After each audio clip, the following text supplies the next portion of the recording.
মুসলমান ভাইরা রে আমার, দ্বিতীয় আরেকজন সাহাবীর নাম বলেছি হযরত জাফর রাদিয়াল্লাহু তাআলা আনহু। জাফর রাদিয়াল্লাহু তাআলা আনহু হযরত আলী কাররামাল্লাহু ওয়াজহার আপন ভাই। অনেক মুসলমান এই সব জিনিসগুলো জানে না।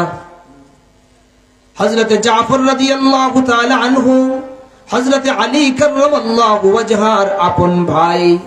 এই দুইজন খাজা আবু তালিবের পুত্র, আল্লাহর নবী সাল্লাল্লাহু আলাইহি ওয়াসাল্লামের আপন চাচাতো ভাই। বিশ্বনবী সাল্লাল্লাহু আলাইহি ওয়াসাল্লামের চাচা ছিলেন 10 জন। কয়জন? 10 জন চাচা।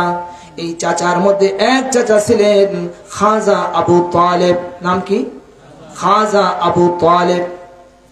আবু তালেবের এই যে দুই পুত্র হযরত আলী কাররামাল্লাহু ওয়াজহা, হযরত জাফর রাদিয়াল্লাহু তাআলা আনহু, একবার মক্কার ভিতরে দুর্ভিক্ষ দেখা দিল।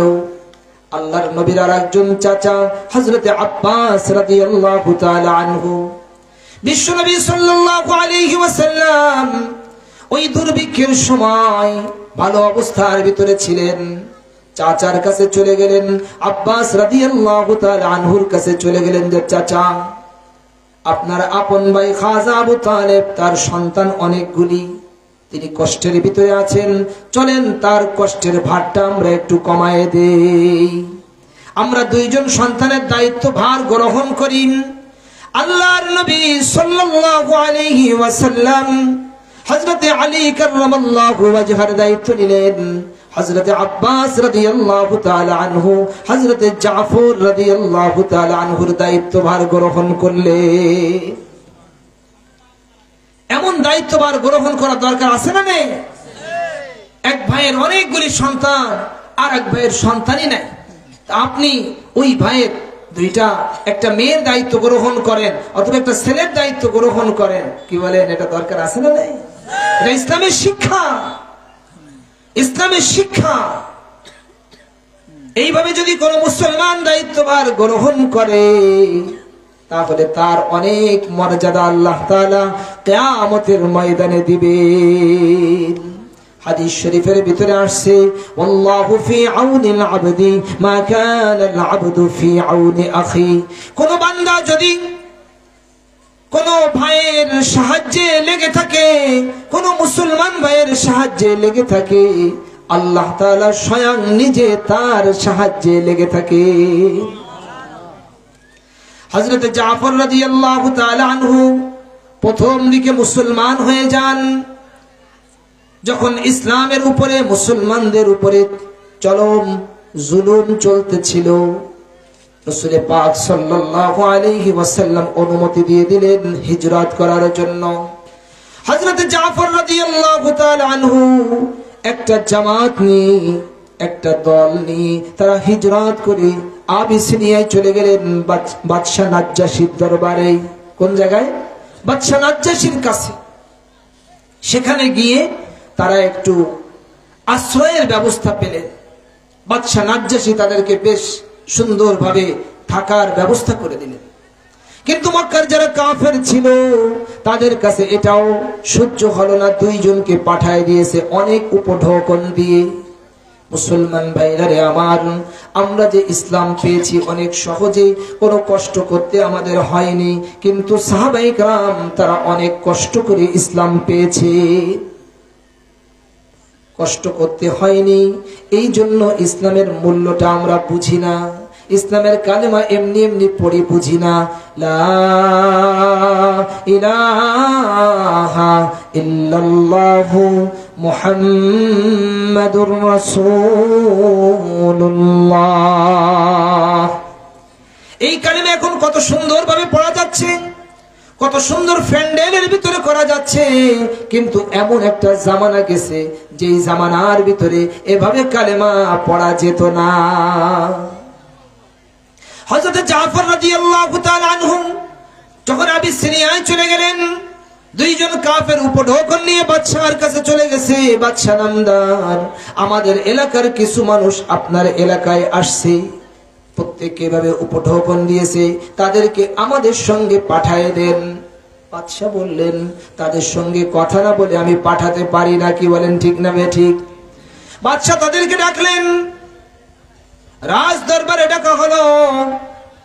বাদশা দরবারে উপস্থিত হওয়ার পরে কথা যিনি বলেছেন তিনি হলেন হযরতে জাফর রাদিয়াল্লাহু তাআলা আনহু, বিশ্বনবী সাল্লাল্লাহু আলাইহি ওয়াসাল্লামের সাহাবী, চাচাতো ভাই হযরতে জাফর রাদিয়াল্লাহু তাআলা আনহু। বাদশা জিজ্ঞাসা করলেন, তোমাদের ধর্মের নাম কি? হযরতে জাফর রাদিয়াল্লাহু তাআলা আনহু বললেন, আমাদের ধর্মের নাম হলো ইসলাম।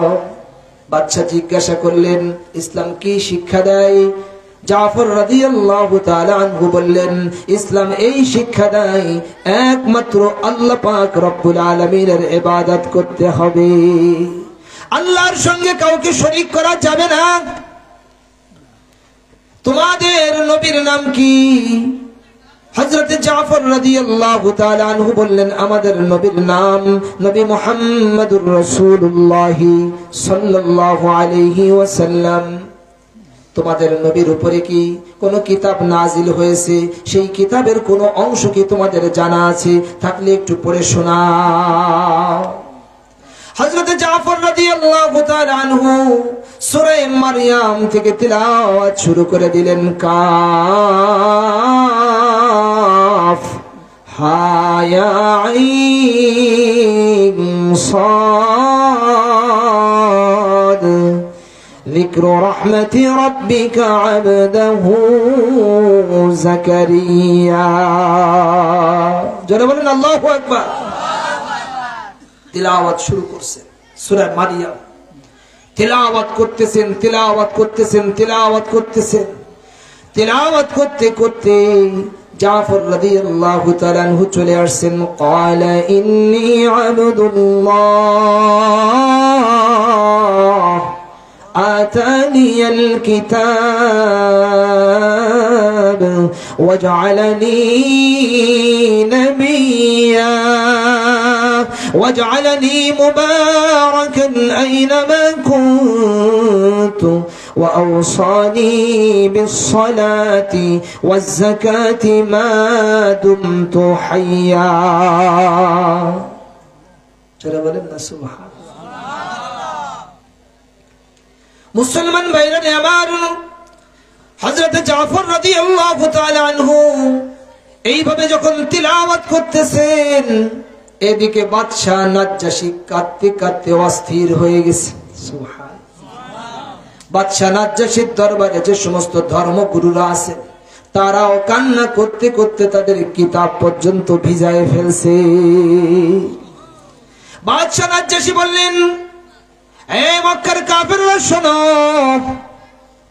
এ তো সেই কিতাব, এ তো সেই ওহীর ইলম, যেমনি ভাবে ওহী নিয়ে মুসা আলাইহিস সালাতু ওয়াস সালামের উপরে ওহী নিয়ে আগমন করা হতো, ঈসা আলাইহিস সালাতু ওয়াস সালামের উপরে যেমন ভাবে ওহী আসতো, এ তো সেই একই জিনিস, এত সত্য জিনিস, তোমাদের হাতে আমি এদেরকে ছেড়ে দিতে পারি না।